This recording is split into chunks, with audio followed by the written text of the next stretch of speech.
Halo, kita ketemu lagi di video interaksi manusia komputer. Kali ini kita akan mempelajari arsitektur informasi yang masih bagian dari aturan prinsip-prinsip desain atau design rules. Jadi kalau kita menggunakan sebuah aplikasi baik di laptop misalkan ataupun di mobile device, pada saat kita melihat fitur, pada saat kita menggunakan atau memilih menu, maka kita sebetulnya menggunakan arsitektur informasi yang memudahkan kita untuk menggunakan aplikasi tersebut. Baik, kita mulai. Apa sebetulnya yang disebut sebagai arsitektur informasi? Itu adalah atau bahasa Inggrisnya Information Architecture ya, atau IA, menyediakan struktur untuk konten dan informasi dalam produk digital. Jadi bentuknya adalah struktur situs, menu, label, termasuk juga fungsi pencarian, di mana tujuannya adalah untuk membuat setiap informasi itu mudah diakses oleh pengguna. Bukan cuma diakses ya, sebetulnya juga mudah untuk digunakan dan tentu saja juga dipahami ya sebelum digunakan. Yang dibutuhkan oleh pengguna untuk menyelesaikan tugas-tugas tertentu. Mengapa kita membutuhkan arsitektur informasi? Arsitektur informasi yang dirancang dengan baik akan menciptakan produk yang sangat mudah diakses dan mudah digunakan. Mudah diakses, mudah digunakan. Kata kunci untuk meningkatkan aspek usability dari sebuah sistem aplikasi. Jadi, arsitektur informasi memainkan peran kunci dalam desain pengalaman pengguna atau UX, di samping elemen lain seperti riset pengguna, wireframing, atau desain visual. Tapi dalam video ini kita akan fokus kepada bagaimana sebetulnya kita membuat dan merancang yang namanya arsitektur informasi. Arsitektur informasi berfokus pada bagaimana konten diatur. Jadi sebuah aplikasi itu kan banyak kontennya, mana konten yang penting, mana konten yang paling sering digunakan, mana konten yang akan membantu pengguna, dan tersedia melalui label, peta situs ya, dan navigasi. Termasuk di sini adalah menu. Arsitektur informasi memasuk logika dan fungsionalitas pengguna yang dibuat oleh desainer UX. Tanpa arsitektur informasi, untuk menyediakan logika dan struktur, konten tidak dapat diakses dan kemungkinan besar akan menjadi tidak berguna. Menunya ada misalkan, tetapi pengguna kesulitan memahami dari istilah yang digunakan, dari penyusunan dan pengelompokan menu, dari cara untuk mengakses menu. Ya, jadi bukannya mendukung penyelesaian tugas, malah penyusunan arsitektur informasi yang tidak bagus akan menghambat penggunaan aplikasi tersebut. Kita lihat contohnya saja ya, Anda mungkin sudah biasa menggunakan GoFood. Bagaimana GoFood itu atau aplikasi untuk e-commerce ini dirancang, disusun bukan hanya menggunakan menu yang mudah ditafsirkan, dipelajari, dipahami oleh pengguna, tetapi juga bagaimana susunannya. Kita bisa melihat misalkan tidak cukup hanya dengan kata saja dalam bahasa Inggris yang sederhana, tetapi juga menggunakan ikon atau lambang yang mudah dipahami. Demikian juga dengan nanti susunan. Kalau orang belanja, kalau orang mau beli makanan, pasti akan mencari makanan yang disukai. Pasti akan mencari makanan atau tempat membelinya yang tidak jauh dari rumah.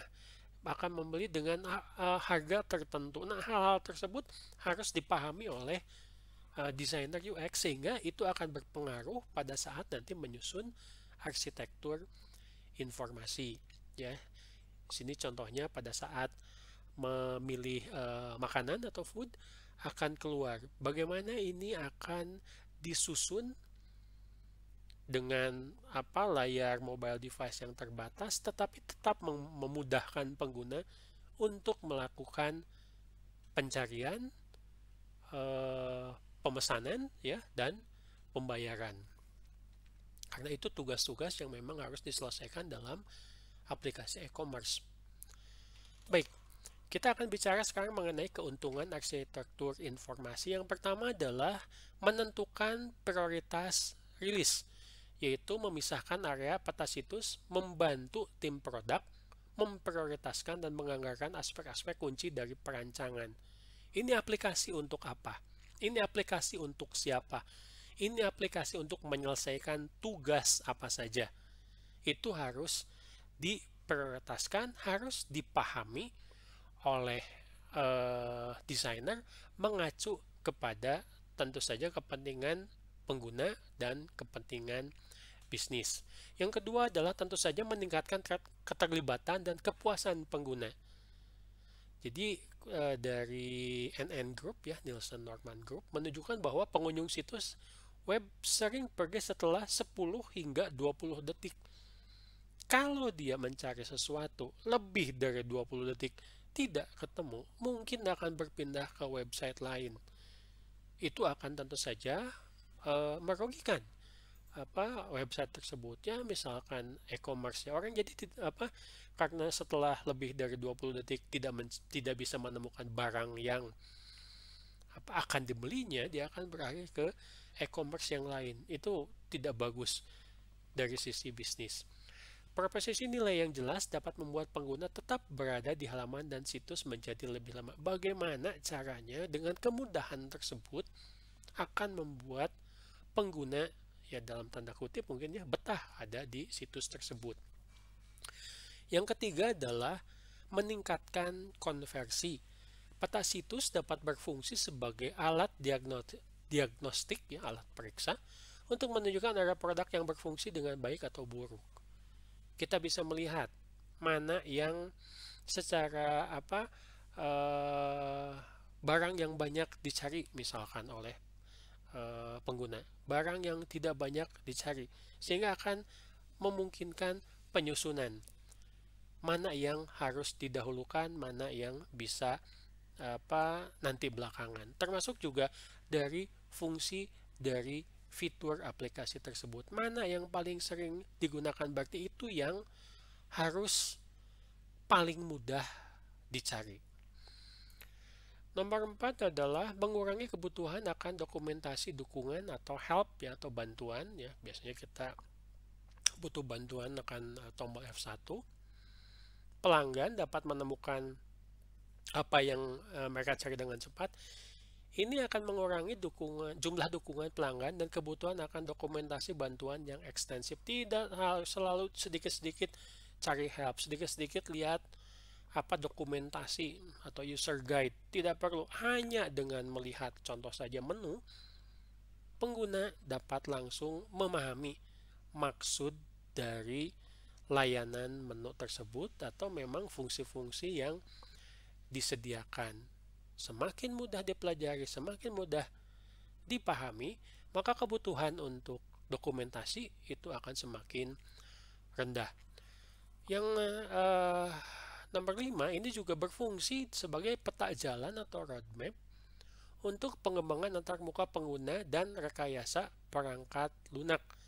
Jadi alur pengguna dapat dengan cepat diadaptasi dalam aspek pembangunan selanjutnya. Dari penyusunan arsitektur informasi bisa dilihat apakah itu berhasil, apakah itu bisa mendukung kepuasan pengguna. Kita bisa sebagai desainer bisa melihat apakah kepuasan pengguna bisa ditingkatkan lagi. Ini bisa melihat dari desain arsitektur informasi sebelumnya. Dan yang terakhir, yang nomor 6, ini adalah membangun digital berkelanjutan di mana peta situs memvalidasi perkembangan informasi ke situs baru atau desain ulang. Kalau sudah bagus, kalau sudah mendukung kepuasan pengguna, yaitu tinggal dikopas saja, tinggal digunakan di versi selanjutnya. Tidak perlu terlalu banyak perubahan karena ternyata pengguna sudah cukup puas. Bagaimana caranya? Misalkan jika ada fitur baru atau kemampuan baru, bisa dimasukkan tanpa harus mengubah secara total apa yang memang sudah akrab dengan pengguna. Nah, ini kurang lebih ya, desainnya itu setiap layar, setiap interaksi, setiap navigasi dari pilihan menu, pilihan fungsi, dan seterusnya, ini harus dipetakan secara lengkap oleh desainer. Bagaimana kita nanti akan menyusun navigasi seperti ini? Ada beberapa tahapan ya. Sebelumnya kita akan melihat bahwa untuk komponen desain arsitektur informasi itu ada 4 macam. Yang pertama adalah organisasi, bagaimana informasi disusun dan dikategorikan. Jadi strukturnya bagaimana.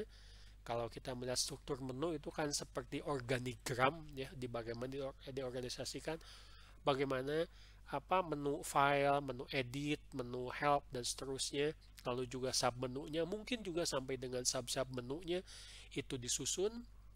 Setiap menu itu diberi label, bagaimana informasi direpresentasikan, label yang akrab dengan pengguna, yang tidak ringkas dan mudah dipahami. Ya, kita melihat misalkan tadi di contoh yang memesan makanan cukup disebut food. Tidak perlu pakai yang aneh-aneh lagi. Orang yang meskipun kemampuan bahasa Inggrisnya tidak terlalu bagus, itu akan lebih mudah untuk memahami. Ditunjang lagi dengan adanya ikon atau ada gambar. Lalu sistem navigasi, bagaimana pengguna menelusuri atau mengakses informasi. Ditelusuri bahwa tadi kita lihat bukan hanya kemudahan untuk memahami, tetapi juga langkah-langkahnya sedapat mungkin singkat untuk menjalankan fungsi atau fasilitas yang disediakan oleh aplikasi tersebut. Dan yang keempat tentu saja pencarian. Mungkin pengguna akan mendapatkan kesulitan. Bagaimana ini bisa dibantu dengan search atau pencarian. Contohnya menemukan menu tertentu ya, karena mungkin baru pertama kali menggunakan aplikasi tersebut, maka cara paling mudah adalah menggunakan search atau pencarian. Baik, proses desain arsitektur informasi yang pertama adalah tentu saja mengetahui komponen-komponen yang sangat penting, yang menginginkan pemahaman inti tentang apa itu arsitektur informasi. Perancang harus membantu pengguna dalam memahami di mana mereka dalam situs atau produk, apa yang tersedia, dan apa yang diharapkan dari interaksi tertentu. Ingat ya, mungkin pengguna tidak masuk dari halaman depan sebuah situs, mungkin langsung menggunakan portal engine, misalnya search engine langsung di tengah-tengah misalkan untuk mencari. Tetap saja itu akan dimudahkan meskipun tidak dari awal. Tanggung jawab arsitek informasi untuk menyediakan pengguna dengan kakas yang diperlukan, yang dapat menyelesaikan tugas tanpa menghabiskan terlalu banyak waktu untuk mencari sesuatu di situs tersebut atau di aplikasi. Sederhana, mudah diakses, dan bagaimana seperti yang tadi disebutkan bahwa pencarian itu jangan lebih dari 20 detik. Lebih dari itu akan membuat pengguna meninggalkan website atau mungkin aplikasi. Baik, kita lihat bagaimana langkah-langkah untuk menyusun arsitektur informasi. Yang pertama adalah kumpulkan dan analisis data. Arsitek informasi ya bekerja dengan data riset dari pengguna, uji kegunaan atau usability, dan metode desain yang berpusat pada pengguna. Yang pertama adalah mengidentifikasi tujuan pengguna. Aplikasi untuk pengguna. Pengguna pengen apa? Inginnya apa? Apa yang ingin pengguna selesaikan dengan mudah dan cepat. Bagaimana caranya? Bisa data dari wawancara, bisa data dari survei, ya. Lalu juga nanti ada pengujian dari user centered design dalam bentuk prototype misalkan, untuk mengungkapkan apa yang diharapkan untuk dilihat dan dicapai di situs web atau produk digital lainnya. Memahami apa yang diinginkan user, memahami langkah-langkah user dalam melakukan sebuah kegiatan untuk menyelesaikan pekerjaan yang dibantu oleh produk digital tertentu. Langkah yang kedua adalah rekayasa balik arus navigasi. Menyusun konten dengan rekayasa balik atau reverse engineering arsitektur informasi berdasarkan tujuan pengguna. Pengguna langkahnya adalah A, B, C, D. Coba kita reverse dari D ke C, C ke B, B ke A. Sehingga nanti akan bisa menjaga elemen kunci sebagai titik fokus menjadi dasar yang kuat untuk memandu proses. Ya, salah satu kelemahan kekurangan navigasi yang tidak bagus adalah membuat pengguna tersesat. Pilih menu, tidak bisa balik lagi misalkan ke menu awal. Atau mungkin navigasi dalam sebuah website. Ya, buka-buka banyak halaman misalkan, kesulitan untuk kembali ke halaman sebelumnya atau ke halaman awal. Setiap bagian situs harus dipetakan dengan hati-hati dalam alur navigasi yang logik, ya, yang logis. Memastikan bahwa pengguna dapat berpindah antar layar atau user interface dengan mudah. Memberikan kemudahan yang bisa disesuaikan dengan kebutuhan pengguna. Langkah ketiga adalah melakukan uji dan revisi. Arsitektur informasi biasanya ditampilkan dalam format diagram alur visual untuk menjadikan sebagai titik referensi bagi tim produk. Bagaimana kita membuat struktur menu, bagaimana kita membuat struktur desain interface misalkan. Kebanyakan elemen dalam desain produk, informasi ini harus dianggap sebagai target kerja yang mudah diubah. Kita sudah menyusun misalkan struktur menu, lalu diujikan kepada pengguna. Jika akan dilakukan perubahan sesuai dengan kepentingan pengguna, itu harus bisa dengan mudah dilaksanakan. Saat pemahaman tentang pengguna dan produk itu sendiri tumbuh, mungkin perlu melakukan penyesuaian dan peningkatan secara teratur. Jadi ini kembali lagi mengingatkan kepada konsep user-centered design, ya, bahwa misalkan kita sudah membuat prototype, termasuk juga di sana sudah mendeskripsikan arsitektur informasi dalam bentuk navigasi atau struktur menu. Jika ada perubahan, tentu saja ini harus mengikuti keinginan, kebutuhan dari pengguna. Dilakukan perbaikan, dilakukan pengujian awal, pengujian lagi maksudnya, lalu revisi sampai dengan ada kesepakatan bahwa user itu puas dengan desain dari arsitektur informasi yang tentu saja akan meningkatkan aspek usability. Ya, ini contoh bagaimana menyusun yang namanya menu, ya. Jadi ini tidak cukup hanya sampai dengan menu utama, tapi juga sampai dengan sub menu, termasuk pilihan-pilihannya mungkin sampai dengan sub-sub menu. Tetapi juga kita bisa melihat di sini faktor simplicity atau sederhana dalam desain menu itu tetap harus diperhatikan. Jangan membuat menu yang terlalu kompleks. Jangan membuat menu yang sebetulnya bisa dikelompokkan dalam satu menu utama misalkan, tapi ternyata disebar dalam beberapa submenu yang malah akan membuat pengguna menjadi bingung. Jangan membuat label yang mirip-mirip, yang membuat pengguna salah paham. Buatlah label yang memang umum digunakan dan konsisten. Bahasa Inggris semuanya, bahasa Indonesia, ya, jangan pakai campuran yang membuat orang nanti akan menjadi bingung.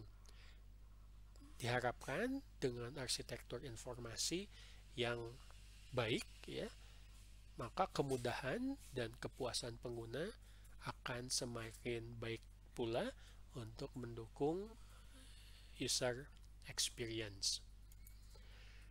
Oke, itu materi pertama ya dari arsitektur informasi. Kita akan lanjutkan di video berikutnya. Cukup dulu untuk video pengantar untuk arsitektur informasi. Terima kasih.